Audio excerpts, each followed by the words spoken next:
ఆమె ఒక రూపాన్ని ధరించి ఎదురుగుండా నిలబడితే అది ఆమె యథార్థ స్వరూపం కాదు. ఆమె ఒక రూపాన్ని తీసుకుని అలా నిలబడింది. ఒక పెద్ద ముత్తైదువగా అమ్మా అని పిలవగానే పలకడానికి నిలబడింది. అటువంటి దుర్గమ్మ యొక్క 2 అక్షరాలు పలకడం అంత గొప్ప విశేషం. అయితే ఆపద పోవడానికే కాదు సుమా, దుర్గా సప్తశతి అని మార్కండేయ మహర్షి ఇచ్చారు.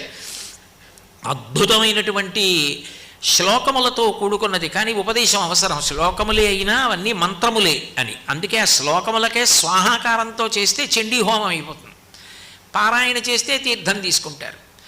సప్తశతి అంత గొప్పది. అసలు లోకంలో ఒక మాట చెప్తారు, పురుషార్థములు 4 కదూ, ధర్మ అర్థ కామ మోక్ష.